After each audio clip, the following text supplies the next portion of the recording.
Folks, we're back. This is Steve Sanson, Jim Jonas with Veterans in Politics. Today we have Cynthia Dustin-Cruz, Las Vegas Justice of the Peace, Department number 5.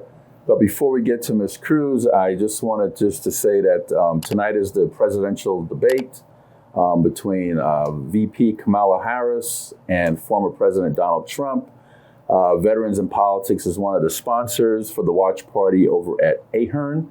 And just to let everybody know, I am also moderating the independent candidates and the candidates from the other parties like the Socialist Party, the Green Party, the Libertarian Party, Independent American Party, those type of parties that are running for U.S. President.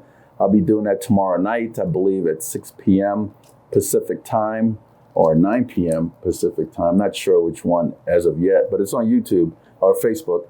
And I'll be moderating that presidential debate. So tune in for that as well. Jim, do you have any rants?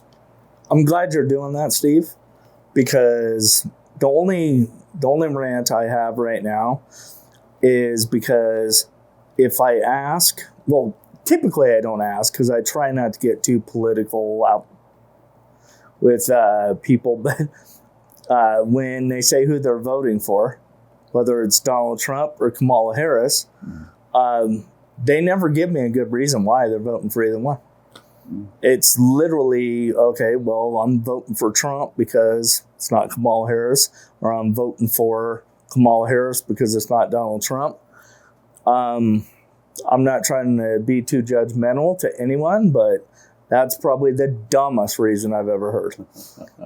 Like when I ask about policy decisions or anything like that, they go, well, I don't know. I just know that she's a woman and she's a Democrat, so I'm voting for her. And Trump's a man and he's a Republican, so I'm voting for him. I'm like, well, okay. Well, you know, Makes no sense. the mixer we had on Saturday, I was getting calls and people were telling me that was one of the most diverse political events that they've ever went to. Besides the chambers, because the chambers, you know the chambers, but right, yeah. But ours is exactly political mixer. Right. And they said that was one of the most diverse ones they went to because there was about, I think, 3 or 4 different political parties in there. Right. And there were a mixture of different genders and there were a mixture of different races. And that's how I like it. It was the UN. And I'm sure Cynthia Dustin-Cruz liked it too, did she? It was very nice. I was there. She was there. Well, yeah, no, and I agree with you too. That's one of the things that when you and I you started doing it before me with Veterans of Politics, but that was one of our main purposes is to educate the voters and the public. Like it shouldn't be Republican versus Democrat. It shouldn't be white versus black, Hispanic versus. Yeah. That's what I'm saying. That's not the point. It should be the best person for the job. Mm-hmm. And so when we do our endorsement interviews, that's what we do. We ask them questions. Like I know this for a fact. Sometimes you've had to make some hard calls to people saying, yeah, well, you didn't get endorsed. Well, you didn't impress the panel. You didn't automatically, oh, well, wait a minute. Jim's a Republican. Steve's a Republican. I'm a Republican. How come I didn't get endorsed? Well, obviously you didn't impress the panel and you didn't know enough about the issues in order to get endorsed because it's issues that matter. You're going to have to vote on these issues and they're going to impact other people's lives. And so I'm not going to ever just go, oh, well, yeah, didn't do a real good job in that interview process, but you're a Republican, so you get my vote. That's never going to happen. Cruz, she impressed the panel because she's her endorsed candidate. Yeah, she did all right. I can talk about policy. I got policy. I've got a track record. I'm just giving you a hard time. Judge Cruz, because that's what you currently are. Could you tell us a little bit about you? So I've been a resident of our Las Vegas community for over 55 years. I've been a licensed attorney for over 21 years. I've been in this seat now for almost 12 years. I remember back when I ran in 2012, you two, we did kind of a similar thing, and we were over at another location over off of Sahara. And I remember that we had a sit down and a discussion there. So you've been able to see me as an attorney running, now as a judge running for re-election. Chief Judge, too. I am currently the Chief Judge of Las Vegas Justice Court. I am married to a veteran. My dad was a veteran. My JEA is a veteran. So I've been a little sensitive to that, but I've been doing a variety before getting on the bench and on the bench. Criminal, civil, treatment courts, working on coming up with, you talked about policy, been working on coming up with realistic solutions to the problems that our community is facing with proven results. So your voters is the Las Vegas Township, right? What does that encompass? So that is valley-wide throughout our valley, unless you live in North Las Vegas, Boulder City, or Henderson. Okay. So I have people, so does that mean Summerlin? Yes. Does that mean Laughlin? Not Laughlin. So I'm not county-wide, but I'm within this immediate valley. So if you live out Indian Springs, over by Creech, yes. Mount Charleston, yes. Calico Basin, yes. Summerlin, yes. Centennial Hills, yes. If you live in this immediate valley. Blue Diamond? Blue Diamond, yes. Okay. So as long as it's not North Las Vegas, Henderson, or Boulder City, and you write. Then you're on their ballot. I am on their ballot. Okay. From the first time you took the bench until now, what significantly, if anything, changed? Or what have you learned? What have you gained from all that? So I took the bench at the start of 2013. And I think within 3 years, I want to say in just about 2 years, I stepped into the role of taking over the adult drug court. And this was starting a journey into kind of a different path. The court wasn't really funded well. There were a lot of people that had a lot of good process to get people out of the criminal justice system by holding them accountable. So I learned how to write a grant. Never wrote a grant before in my life, but I figured, all right, I've done persuasive writing, I've done appeals, I've done motion practice. I should be able to do this. And first go around, we were not successful, but you know what? How much were you going for? The first go around was for a grant for about $300,000. Okay. So the second grant was for $1.9 million, and it was granted. Oh, wow. And we did get that through SAMHSA, $1.9 million grant to bring in new funding to the court over a 5-year term. Mm-hmm. Third grant was for, I want to say about $400,000 through the Bureau of Justice. Mm-hmm. Got another grant that I wrote for statewide. That was a state JAG pastor grant, over $100,000 on that. So I've been working on finding, solutions on funding, and this is new money to our community. So this is money that is out there that is earmarked already. That was never used before, that was not in our community, and it is new money specifically targeted to help with coming up with solutions for people that are being involved in the criminal justice system. I had somebody ask me, well, okay, if these groups are getting paid, why are we having to do this? And I said, because there's a finite amount to be able to provide services underneath our state administrative office of the courts grants. And by getting grants like this, we're able to help more people. And this is what's the cool thing is now we do, we call it recidivism studies. So we look at everybody that we've graduated from Las Vegas Justice Court, Drug Court, since I've been, and we go 3 years. Let's see what's happening with them 3 years after graduation. And let's find out if what we're doing is helping. Because if you find out like your recidivism rates are the same as if you didn't do it, then you're not really helping. What I can say is 76% of people that graduate from the drug court program that I oversee are no longer involved in the criminal justice system, tracking them out 3 years.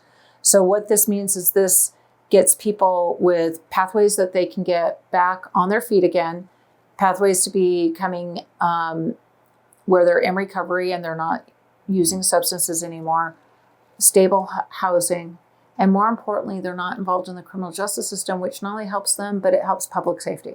So this starts intersecting with one of the problems that we see community-wide, meaning we see the homeless, unhoused population, it continues to rise. And what we do know is roughly 80% of the people that are unhoused, homeless, they have a substance use disorder or a mental health disorder or both. And it just the same thing, no race, religion, gender.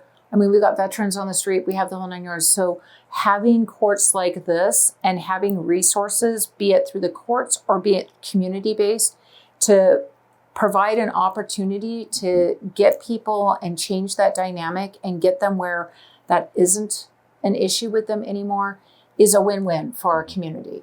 So there are some that, unfortunately, it does take a treatment court, because that's why we have treatment courts, is that accountability piece. I hate to use the phraseology carrot and stick, but that's what it really is.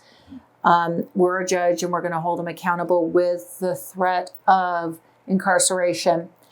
And if these people could not have that, like, they'd be going independently, but we are going to have that populace that's how we're going to get the buy-in. And I have a lot of people that come to my court and originally they're like, I just did this to get out of jail, but you weren't letting that happen. You had, house arrest monitors on me. You had everybody. And as I did the program and as I got where I wasn't using and I was in treatment and I was getting the stability, is when I realized what I was doing before wasn't really working, and this is a better path. So, Judge, let me ask you this question real quick, because it's one of the questions that I've asked several current judges and individuals running for judge. So when you talk about things like grants and trying to get money for the court, so as a chief judge, does that give you a little bit more leeway or more access to the legislative branch so you can reach out to them? Not necessarily. So when we write a grant, for example, SAMHSA, which is a federal agency, will announce, and they're underneath like the Bureau of Justice or the Bureau of Justice, they'll announce every year, and the announcements usually come out right about February, that they have an allocation through the federal government to utilize for grants, and they'll give their parameters as to what the grants are. Now, these are grants for things like treatment courts. I've seen grants for law enforcement. I've seen grants for community-based programs. I've seen grants for hospital, like all sorts of things, low-cost medical clinics. There's all sorts of things that are out there in grants that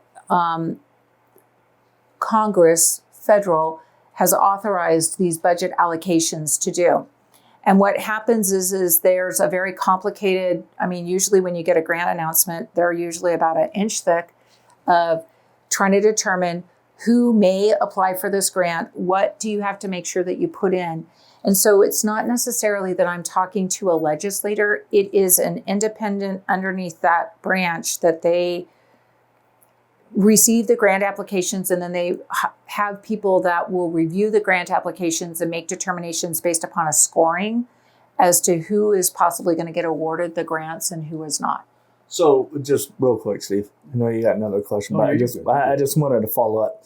Okay, so basically what I'm trying to get to as a judge, you can still apply for grants though.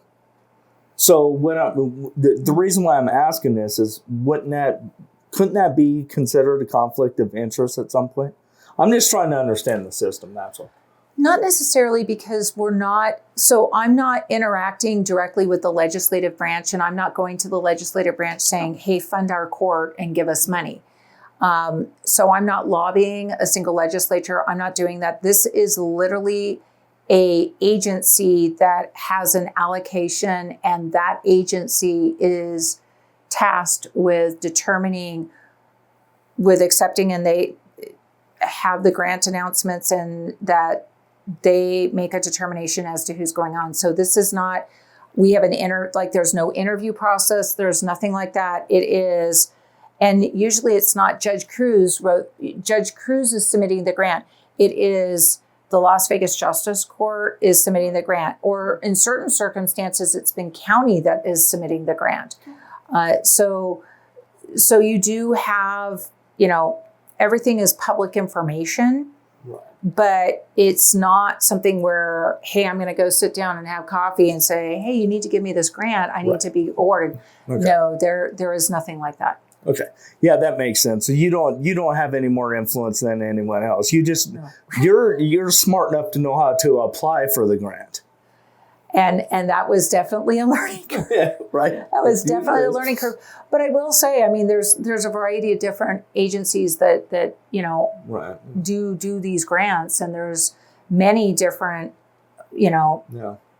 entities that do these applications, and so it is a little bit different. It sounds like it could be improper, but no, there is like definitely this entire other process that you have to go through. So you've been on the bench for 11 years? Yeah, we're 3 months shy of being 12 years. So what has changed from, or what have you learned from the first time you took the bench till today? What type of knowledge have you received, gained? So I will say I've definitely kind of learned a lot that goes on the operations behind the scenes of being a judge. You go in as a litigant or as an attorney, and you kind of have one view. And once you get a little bit deeper into the operations, you see a little bit more as to what happens behind the scenes. There's always this belief, oh, the judge isn't on the bench, so the judge isn't doing anything. And I can be like, okay, well, I'm probably writing a grant or in a meeting. No, there's no treadmill. There's no treadmill. So yeah, there's a lot more. Or for example, I'm preparing my calendar for the next day. I'm reading pleadings. So there's still a lot that does happen that I can speak of for myself that I'm always working on. Like I have the treatment courts. So I am having staffing meetings as to what's going on with our participants. How can we better serve them? Where are my resource challenges? How can we keep improving?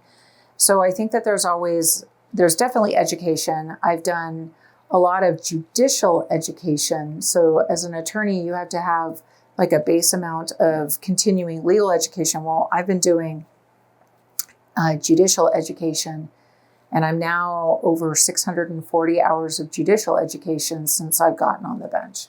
So you've been to judicial college, right? I've been to judicial How many college. times?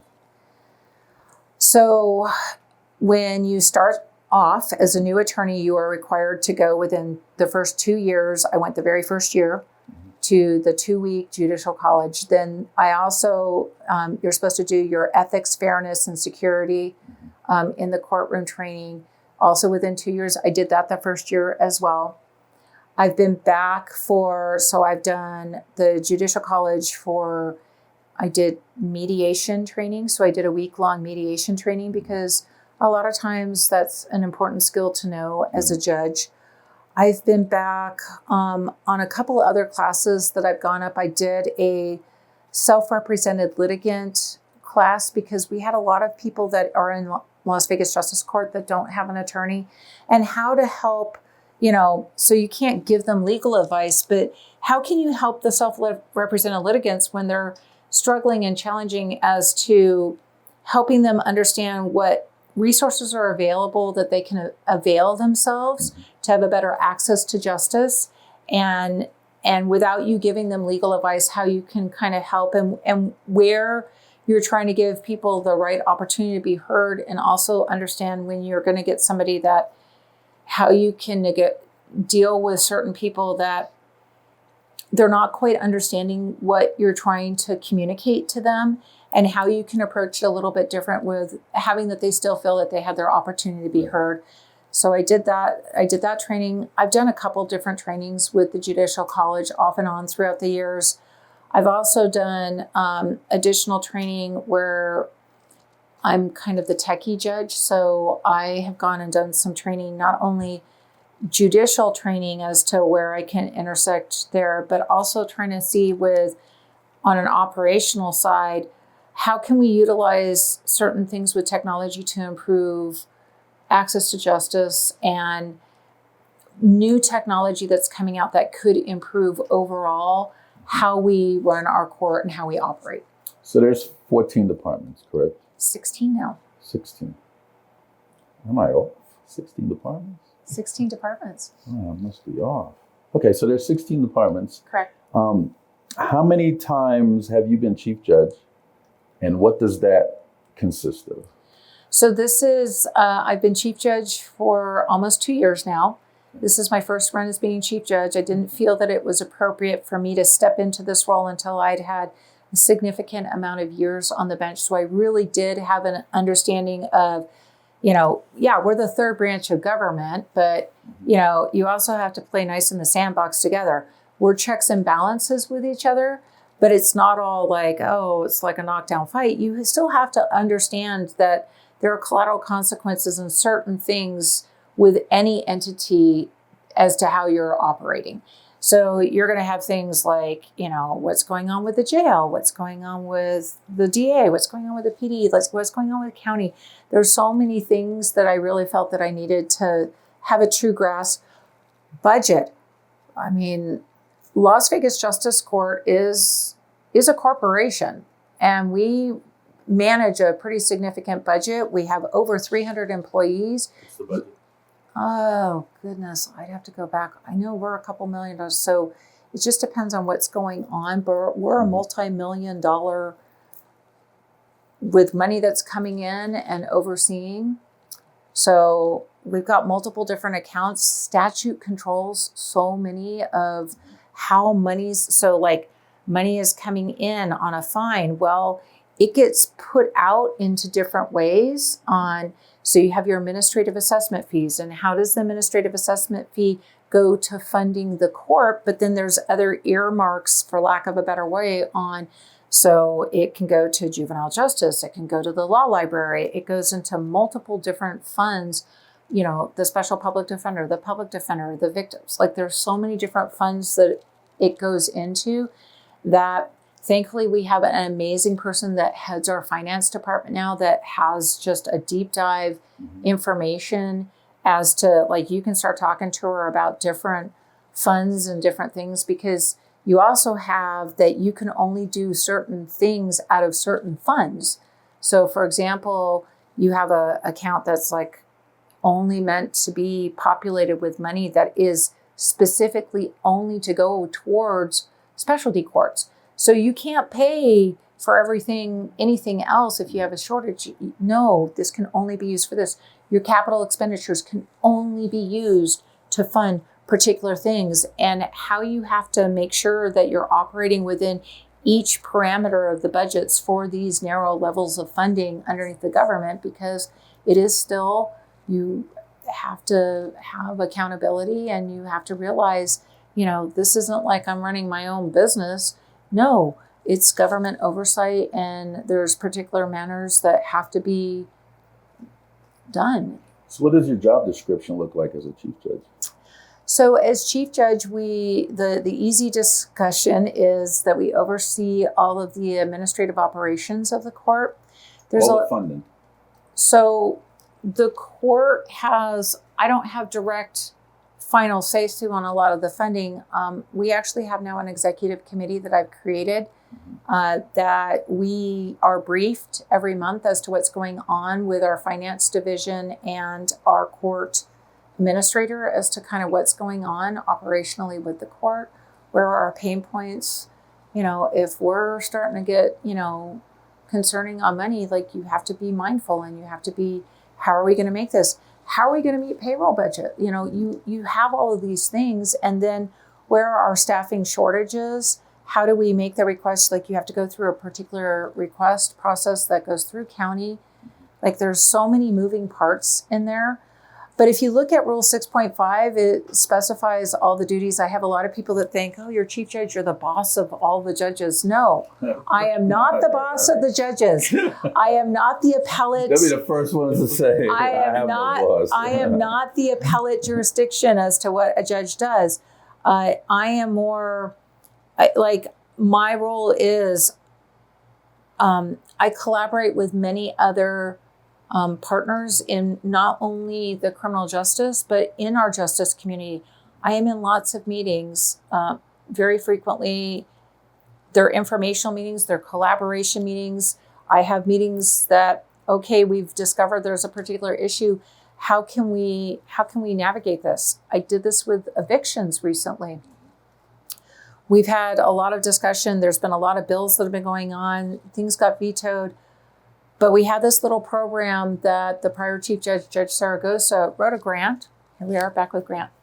And that grant was through the National Center for State Courts, and it was to fund positions, staff, to help out with the very growing volume of people that were facing evictions for non-payment of rent and trying to get connected with resources. And how it was rolling out wasn't working well. So when everything happened, I got back to the table, and from the ground up, I looked at every piece as to what was going on. There was a collaboration of us, legal aid, the Supreme Court, Clark County Social Services, some commissioners, and we said, all right, how can we make this do what it was intended to do? Because this wasn't like a pot of money.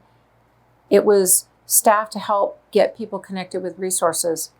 So we narrowed the target for this particular court eviction diversion program to seniors and disabled on fixed incomes facing non-payment of rent. Mm-hmm.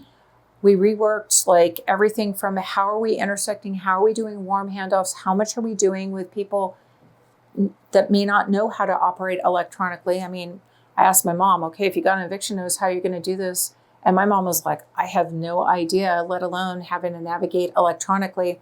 So we worked on rolling that piece in. How do we make the bureaucracy work better instead of being so red tape? We relaunched at the very end of 2023, like the last week. As of July 31st, we've gotten $1.9 million in the hands of landlords. 77% of the people that are voluntarily participating with this program, no eviction on their record. And not all of them are doing the financial assistance. Some of them are just getting them connected with resources. So just under 30% are being approved for the financial resources. So we have almost 70% that we're connecting, of that 78% that we're connecting with resources, and we're enabling them to not have an eviction. And that means it's not going to have the collateral consequences. They're probably staying, maybe they need to be connected with resources. They're staying potentially in their unit. They're being able to relocate to another unit. But there's no eviction on their record. The landlords, it's a voluntary process. The landlords have gotten buy-in with us. So this is a win-win, and we're hopeful that maybe we might be able to expand this to help maybe families that have kids under 3 or 4 or infants. So being a chief judge just has kept you from the bench a little bit, right? Well, I don't have, as a chief judge, you don't have a dedicated docket. I did keep the 2 treatment courts, but historically, the specialty courts. Right. Mm-hmm. So the adult drug court, and I do a repeat offender DUI treatment court. Okay. So historically, the chief judges don't have don't have a dedicated caseload. Right. Did you form those specialty courts, or were they already in existence before? They were already in existence, but the adult drug court was like operating. We kind of adjusted it to bring it the rest of the way underneath the new evidence-based principles and best practices. Mm-hmm. The repeat offender DUI treatment court was affectionately called the moderate offender court. It was not operating underneath national accepted standards, and we redesigned the program completely to be operating underneath national accepted standards. We turned it into a repeat offender court. So what that means is you have to have been arrested for DUI more than one time in your lifetime to come into it, because we felt that that was the particularized focus that we wanted to do. So you're familiar with John Ponder? Yes. Okay. You have the power to lock somebody up for what, 6 months? Per misdemeanor, based upon what the allegation is on a misdemeanor. Have you had the opportunity to go to CCDC? Yes. How many times? Off and on. Well, one, I used to be over there quite a bit as an attorney before I got on the bench. But since being on the bench, I have been in meetings over there. I've been over in booking. I've talked with Deputy Chief Haas, Captain Schmidt. I actually co-chair the Criminal Justice Coordinating Council with Deputy Chief Haas. So we've been working on how do we affect the pipeline that's coming into the Clark County Detention Center in certain ways that we can, in certain circumstances, not have it be a revolving door and maybe connect some people with services. There were tunnels from CCDC to the old courthouse. Correct. Are there tunnels to the new one? Due to security concerns, I am not allowed to Phyllis was going to say that. I thought I could get by. Okay, very good, touche. So when you have all 16, or including yourself, when you have all 16 judges in these meetings, what are the concerns are you hearing, and how do you resolve them? I think it's one of the concerns that we are seeing is we are seeing a growing amount of matters that are coming into Las Vegas Justice Court. Now, this could be through, we've improved access to justice. We have more enforcement that's going on our streets. It could be a variety of things, but we have seen an increase, an uptick in cases being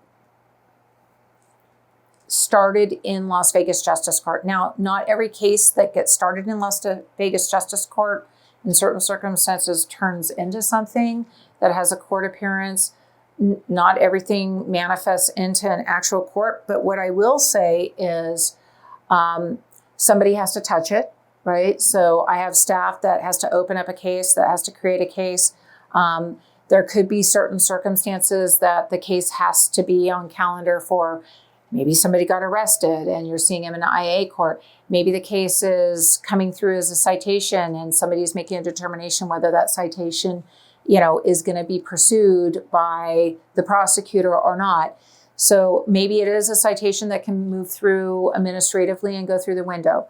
We are seeing that we have a growing volume of people that are coming into our court that are having substance use disorder, mental health disorders, trying to navigate. They're unhoused. There's so many different things of people that are needing services. We're seeing more and more of that populace that is coming in, and how do we more effectually help them? Because you can't just say, oh, well, let's send them to competency court. Well, competency is a completely different thing as to getting somebody a mental health assessment. Well, I'm glad you're touching on this subject, and thanks, Steve, for the question, because do you think any of that just has to do with just the natural, we just have so many people coming in here now. Do you think it's just more that the populace is growing? Our populace is growing, and with any municipality, when your populace grows, you're going to see more things come in. Because I'm going to be honest, our court is more than just criminal cases. We have almost half of our caseload are civil matters. So we have a very robust civil process too. And we're seeing it coming in on both ends. So if I look at the trends and statistics and I look back a couple of years, we're seeing definitely an uptick. We're seeing a consistent uptick. Evictions have been on a huge uptick. They kind of came down a small amount, but you're seeing that. You're seeing more small claims. You're seeing more coming in, and I don't know if it's definitively population-based. I don't know if it's that people are more versed and we're having the better discussions of access to justice, that people are feeling that they can come in, and that that's what the courts are supposed to be. We're supposed to be a forum that people can come and have their disputes to be heard. That is historically what it's supposed to be. We do have, I will be honest, this is not a statistic that we want to be proud of, but we had a point that Las Vegas was the highest volume of new DUI offenses in the country. These aren't great statistics. So you have a lot of things that are going on. we do have a very strong tourism population. There's so many moving pieces. So this is just a general question. What got you wanting to be a lawyer, be a judge? Because to me, it's fascinating. Because I tell everybody I didn't go to law school. I went and got a business degree. I probably should have went to law school, but I try to explain to everybody that we are a land of laws. So I really enjoy talking to judges and talking to attorneys, because at the end of the day, I know we're a co-equal branch of government, but at the end of the day, the judicial branch is actually the final arbiter in what happens. So what got you so excited and want to follow this path and all the stuff you're doing? Well, I guess, okay, so I grew up, my dad was a cop. So I guess I got started in the law early on. So what did that mean? That meant that probably the one thing that I didn't want to do, if you asked me when I was a kid, is one, I don't want to be a cop, and two, I don't want anything to do with the law. And I went to UNLV, and my undergraduate was actually in the science field. And I came out of school. I had a small business. I operated in, the medical community in rehabilitation and moving into sports medicine and translating into that. That's where, I had my business. And then I went from there. My joke is that I interacted with too many attorneys, and then we opened the law school. And I think what happens is I still was in that I want to help people mode. I want to help people. I want to problem solve. I'm in one facet of it. And it just got to be to this point where I was like, okay, it started being like, is this the business that I still feel like I'm going to be, wanting to continue? Is this what I want to still doing? And I started thinking about, maybe I want a different perspective and a different change. And the law school opened up here. And I applied. I basically went and took the LSAT. And I figured, all right, let me see if this is where I want to go, because it's still going to be in that helping people zone. I'm still going to be in that helping people zone. So I took the LSAT. I did well on the LSAT. And honestly, I applied to one law school. I applied here. And I got in. I was the third class for Boyd. And the funny story is I went through Boyd, and I never thought I would be in the criminal arena at all. I thought I would probably be like transactional contracts. I got some, good awards in, ironically, a lot of civil stuff. And that's where I thought I was going to be. And then I did an externship with a federal judge who had both civil and criminal. Still kept thinking I was going to go there. Then I graduated law. I actually was law clerking at a criminal defense firm. Back then, Wolfson and Glass. And when I got out of law school and I graduated, Judge Glass offered me a clerkship with her for a year. So now I'm in the courts. And at that time, she had a split docket. So here I am again. I'm doing civil and criminal. Passed the bar on the first go around. Still a licensed attorney, so now I'm a licensed attorney, but I'm still, law clerking for a little while, and I'm kind of seeing where I want to go. And ironically, the job offer that I went to is I actually went and worked for Steve Wolfson as a criminal defense attorney.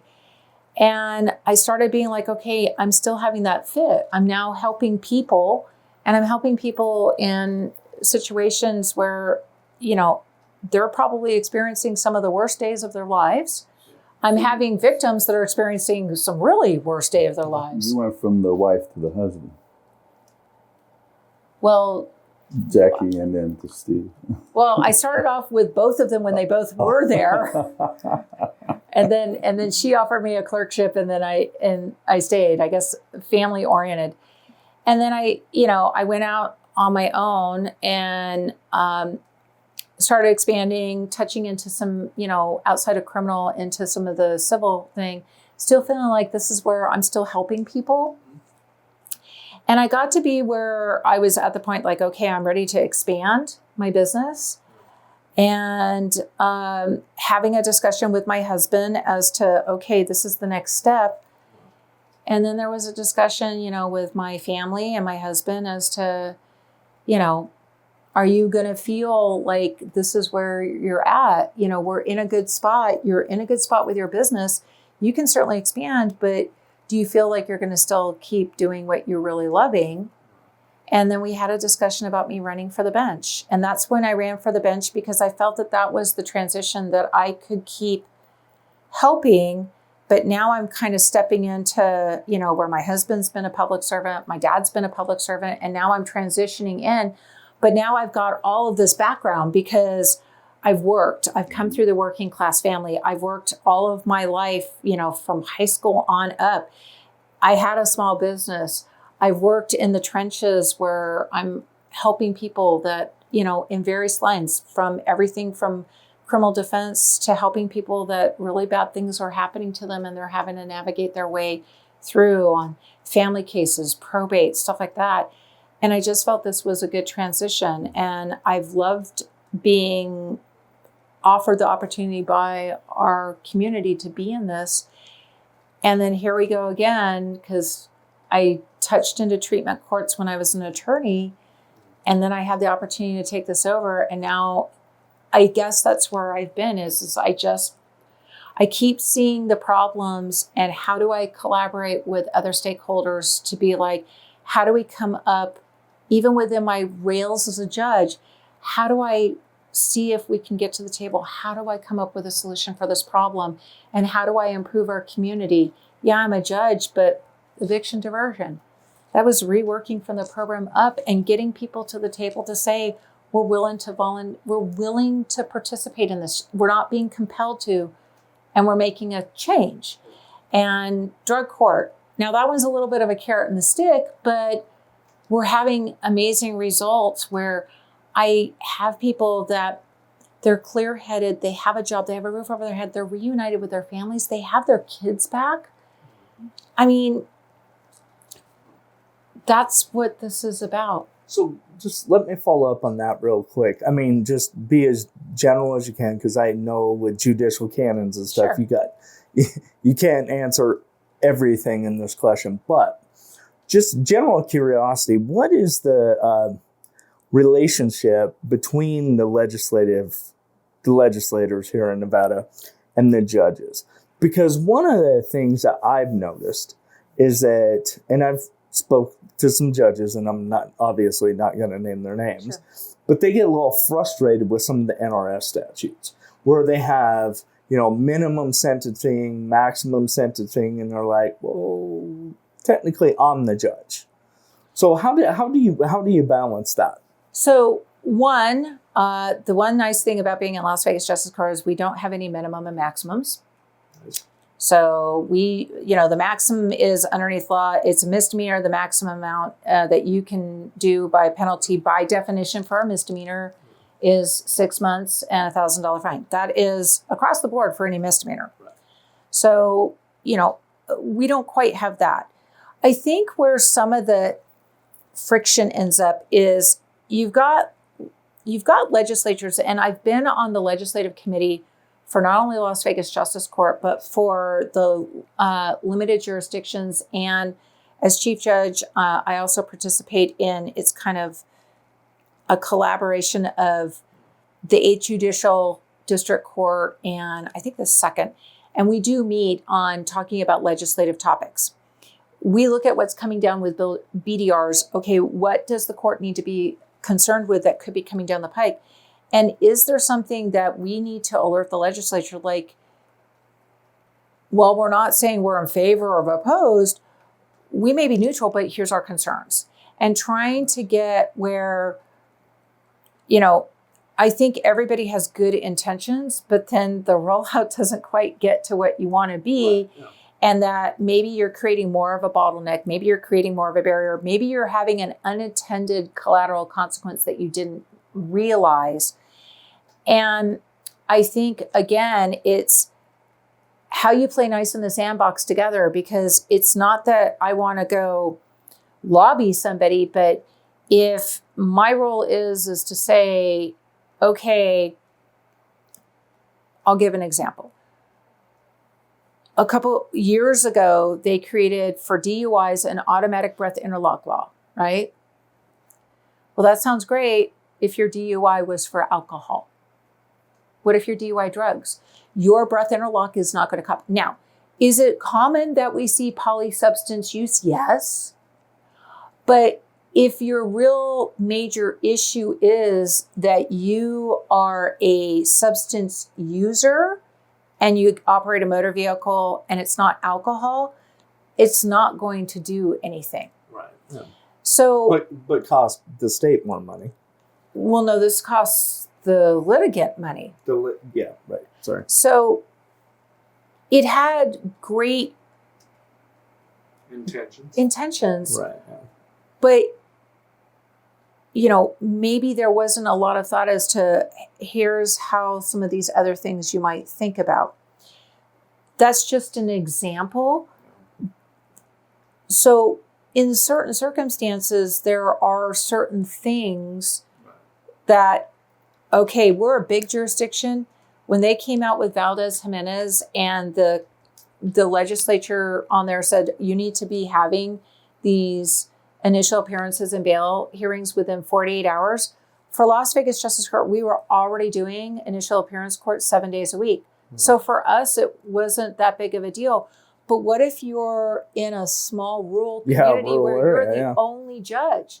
You're the only judge. No. Now you have a law that basically said you as the judge, you never get a day off in your life again. Because you have to be available.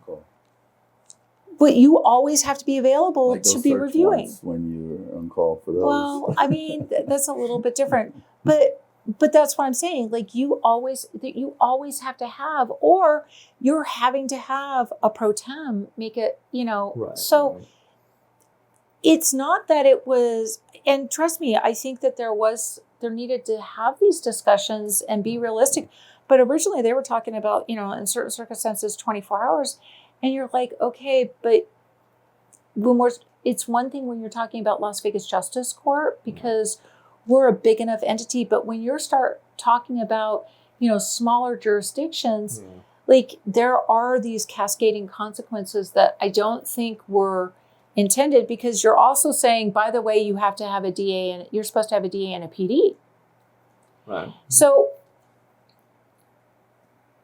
I think there's very good intentions in a lot of things, but sometimes I think this is why it's important to play nice in the sandbox together so that everybody can have these dialogues to say, okay, this might be a good thought, but have you thought about this? Right. Yeah. Or have you thought about this?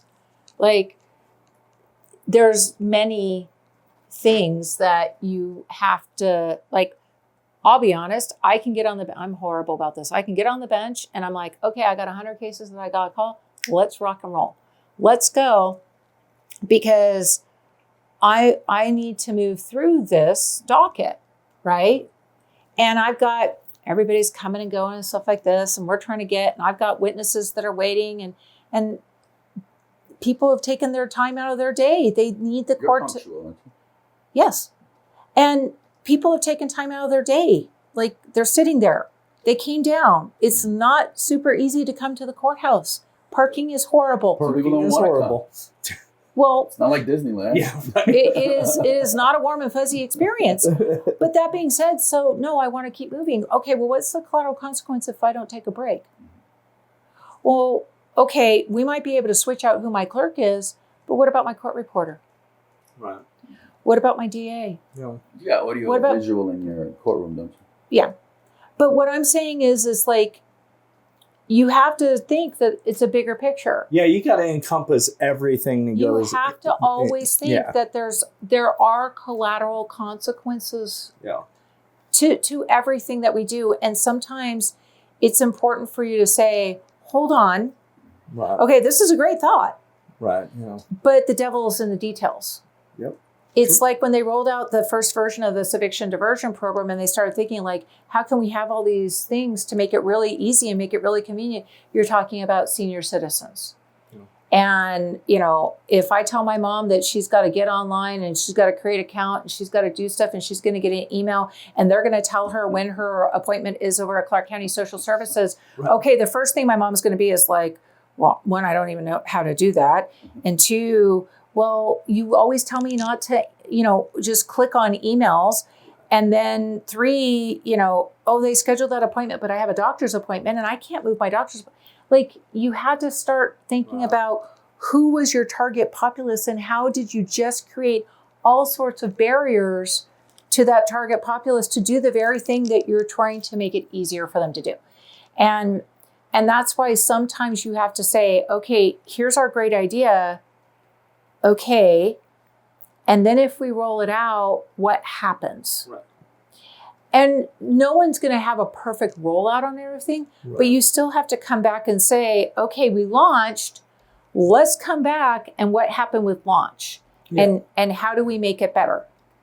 I guess this is kind of like what you learn as a business person, because these are all the things. Right. And more importantly, also as a business person, you have to have milestones and strategic plans, because if you don't have those, then it just goes off into the wild blue yonder and no one has any deadlines. I know when people used to complain at me all the time, you measure everything. I'm like, well, if you don't measure it, it doesn't get done. That's just my experience.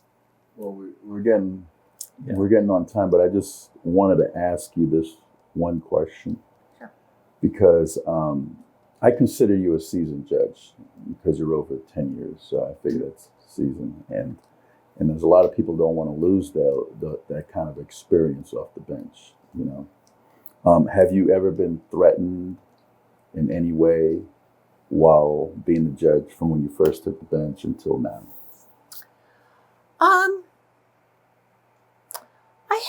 I've had probably about 2 times that there's been some people that were a little bit more disgruntled and probably not thinking through things that well. Put the cart before the horse type deal? Not so much that. I think, I try to keep it where I think that as a seasoned jurist, the way that you interact with the people coming before you is really going to control a lot. And if you ever watch my drug court, you probably would panic. But when I do my drug court and my DUI court, I do not sit up on the bench. Where are you? In the audience? I am right down on the floor. Really? And I have a little podium. I would panic. and literally, my participants, this is our dialogue. Really? I'm standing behind a podium and they are this have to let me and Jim know the next time you have your drug court so we can come down there and watch or provide security. But one of the things that it is when I'm trying to have a dialogue with somebody that I'm trying to do and get them to trust me and get them to change their dynamic, I have to have the ability to have the dialogue. Yeah.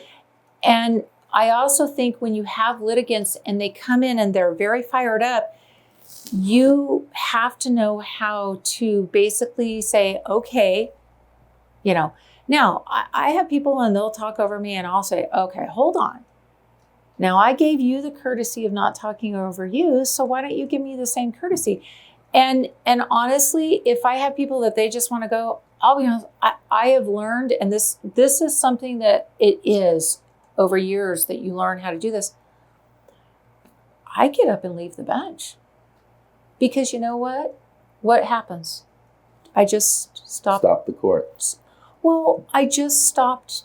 But I'm still paying for my lawyer here. What's going on? But if you're not allowing your lawyer to talk, like, true. Okay, like, and sometimes if the litigants want to just go, like, okay, well, I'm just gonna end that they don't have that forum, and when they're ready to kind of interact with the court again, then I'll get back on the bench. Do you feel safe in the courthouse? Well, I have Amber. I should say I don't have Amber anymore. Amber moved into being chief marshal. So, but I had Amber and my marshal, Amber. Female? Yeah. Oh, you had a female marshal? Yeah. Really? I'd like to meet her. I'll be honest, like, there was a defendant that made the unfortunate decision to kind of go after one of the PDs, and I watched Amber. Take him So down. they were escorting him out, and he got a little squirrel. Amber took that defendant out, and I was like, no one's going to mess with Amber. Has lots of street cred at the jail. Okay. And he came back later on and he apologized for it, but He didn't want to mess with Amber anymore. Right. but no, I will say this for the Las Vegas. Sorry, District Court. I'm not meaning to throw your people under the bus because there are wonderful marshals up in District Court that I know. But we have an amazing group of marshals that underneath Chief Newcomb, which is Amber, she has created an amazing team that they work very well together and they cover each other and they've got each other's backs. And I will say, I have felt comfortable in the courtroom, but it also could be, I've also been the person that's been floating into the jail and I don't have a lot of heartache on talking to people. Now, am I going to be foolish? No. But I also think that a lot of people just are having some bad days. And I think if you understand and that you're willing to just take a second and have that empathy and compassion, you still do your job. But I think if you treat people as human beings in your courtroom, you get a lot further. I have the I wouldn't say with luxury. Probably the luxury of being around a lot of judges, and judges are one of my favorite political people because they impact lives immediately on a very, very personal level. Mm-hmm. And I don't think they should be on the bottom of the ballot. I think they should be on the top of the ballot, actually. But and I hear a lot of things about a lot of people, a lot of judges, and you, nothing. I try to not ruffle feathers. Nothing about you. And people volunteer stuff to me. I don't even have to ask. Mm-hmm. Nothing. So I admire the fact that you're on the bench, that you are a judge, and that you are serving the people of the state of Nevada. And I congratulate you for that. And I hope that you will keep doing that. And I'm surprised that you're not running for district court. Maybe 26 might be a different story for you. Well, listen. Right now, I'm doing a lot of good work in Las Vegas Justice Court. I think, like I talked about the eviction diversion program. I talked about the drug court. My DUI is even better statistics. I keep finding ways to try to navigate. And I think right now Justice Court is the spot that I can keep helping our community. So my hope is that people will scroll way down the ballot, like we talked, and vote to keep me in my seat. I get tired. You have to stay committed. You have to keep going all the way down and stay committed to reelect me into this position so I can keep doing the hard work. You know, there may be discussions down the road if I get elected to another term, towards the end of that term, with taking the depth of experience that I have to the next step. But I think it is, just like you've talked, it's really important to have experienced jurists that know how to handle every type of case, because we're really big. I mean, I didn't even talk about this. We have over 220,000 new matters filed in last year alone into Las Vegas Justice Court. So this isn't the hey, I'm still learning how to do things, and this is not the you're going to put training wheels on me. And we affect people's lives. We impact people's lives, and so anybody coming to look at, especially our court, you need to be able to be hitting the ground running. You need to be able to handle the volume that's coming through, and you need to know what type of cases and how to handle these cases. It's both sides. So judicial temperament is a key as well. Well, yeah. I mean, you have to be able to. Can't be a hothead on the bench. No, but you have to be able. It's more than criminal. It's small claims. It's evictions. It's traffic. It's protective orders. It's civil cases less than 15,000. So, and there's some talk, who knows, that they want to increase that jurisdictional limit on civil. So this could increase even more and impact even more people's lives. So you have to have somebody that understands and can come in, because that's our jurisdiction. So you need to be ready to go on any of these cases. I remember when small claims maxed out at 5,000. We're at 10,000 now for small claims. Yeah. Well, Judge Cruz, did we miss anything that you want to put on the record? People can go to my website. I have a website. Hold that. Oh. So Mark is going to zoom in on you, and you can make your final closing and tell people why they should go and vote for you, and any websites or point of contact or anything like that. All right. All right. So I'm Judge Cynthia Dustin-Cruz, affectionately known as Judge Cruz. I will be on your November ballot. So I'm Las Vegas Justice Court, which, like we said, valley-wide, unless you live in North Las Vegas, Boulder City, or Henderson.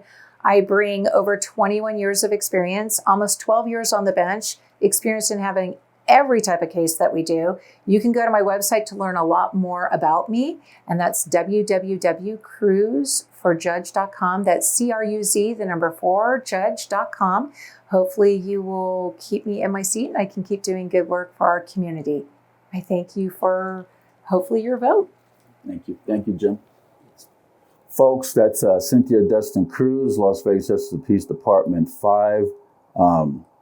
Judge Cruz has been endorsed by Veterans in Politics International, Nevada Democratic Veterans and Military Families Caucus, Nevada Veterans Association, and the Armed Forces Chamber PAC. We love her. She's doing an excellent job, and we hope that you bring her back to the bench come November 5th. This is Steve Sanchez, Jim Jonas. Until next time.